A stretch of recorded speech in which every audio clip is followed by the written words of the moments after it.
ഇന്ന് നമ്മുടെ കൂടെയുള്ളത് ആരാണെന്ന് നോക്കിക്കഴിഞ്ഞാൽ ഡിസയർ ആണ്. ഇത് ഡിസയറിൻ്റെ തന്നെ ഏറ്റവും വാല്യൂ ഫോർ മണി ആയിട്ട് പറയാൻ പറ്റിയ ഒരു വേരിയൻ്റ് ആണെന്ന് തന്നെ ഞാൻ പറയാം.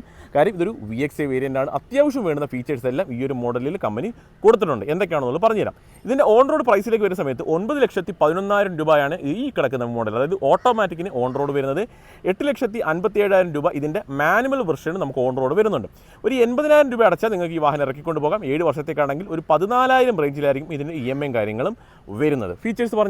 ഇതൊരു സെഡാൻ ആണെന്നുള്ള കാര്യം എല്ലാവർക്കും അറിയാവുന്ന ഒരു കാര്യം തന്നെയാണ്. ഹെഡ് ലാമ്പ് വരുന്നത് പൊട്ട ടൈപ്പാണ് ഈ ഒരു വാഹനത്തിൽ ഹെഡ് ലാമ്പ് യൂണിറ്റ് കൊടുത്തിട്ടുള്ളത്. ഫോഗ് ലാമ്പ് ഈ ഒരു മോഡലിൽ കമ്പനി കൊടുത്തിട്ടില്ല. ഗ്രില്ലിൽ കഴിയുന്ന സമയത്ത് വലിപ്പമേറിയ ഗ്രിൽ യൂണിറ്റ് ആണ് ഈ വാഹനത്തിൽ കൊടുത്തിട്ടുള്ളത്. ആ ഒരു ടോപ്പ് പോർഷനിലായിട്ട് നല്ല ഗ്ലോസി ഫിനിഷ് വരുന്നുണ്ട്. സുസുക്കിയുടെ ലോഗോയും ഒരു ക്രോം എലമെൻറ്റ് കൂടി ആ ഒരു പോർഷനിലായിട്ട് കാണാം. സൈഡിലേക്ക് നമ്മൾ വരുന്ന സമയത്ത് വേറെ ക്രോം എലമെൻറ്റ്സ് ഒന്നും തന്നെ ഈ ഒരു മോഡലിൽ കൊടുത്തിട്ടില്ല. 14 ഇഞ്ചാണ് ഇതിൻ്റെ ടയർ സൈസ്. 165/80R14 ആണ് വരുന്നത്.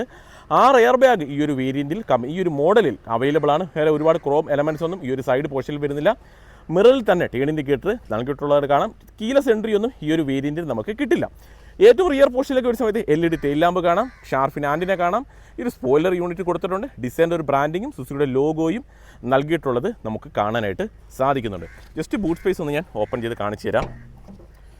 മോശമല്ലാത്ത രീതിയിലൊരു ബൂട്ട് സ്പേസും കമ്പനി ഈ ഒരു വേരിയൻറ്റിൽ എനിക്ക് ഏകദേശം 383 ലിറ്ററാണ് ഇതിൻ്റെ ബൂട്ട് സ്പേസ് കമ്പനി കൊടുത്തിട്ടുള്ളത്.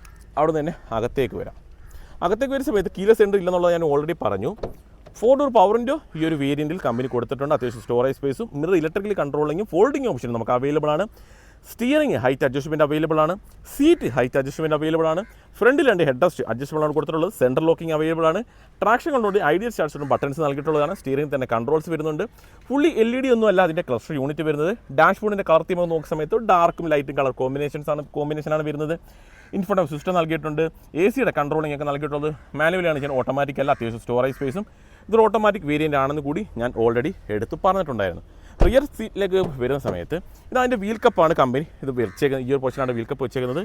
റിയർ AC വെൻറ്റും ചാർജിങ് സോക്കറ്റ് 2 എന്നാണ് ആ ഒരു പോർഷനിൽ കൊടുത്തിട്ടുണ്ട്. അത്യാവശ്യം സ്റ്റോറേജ് സ്പേസും ആംറസ്റ്റ് അവൈലബിൾ ആണ്. 2 ഹെഡ് റെസ്റ്റ് അഡ്ജസ്റ്റബിൾ ആണ് ഈ ഒരു വേരിയൻറ്റിൽ കമ്പനി കൊടുത്തേക്കുന്നത്. അപ്പോൾ നിങ്ങൾ കണ്ടല്ലോ, ഞാൻ പറഞ്ഞില്ല അത്യാവശ്യം ഫീച്ചേഴ്സ് വരുന്ന ഒരു വേരിയൻ്റ് ആണ് ഈ കിടക്കുന്നത്. ഇതിൻ്റെ ഒരു എഞ്ചിൻ സ്പെക്കിലേക്ക് വരുന്ന സമയത്ത് 1.2 ലിറ്റർ 3 സിലിണ്ടറാണ് വരുന്നത്.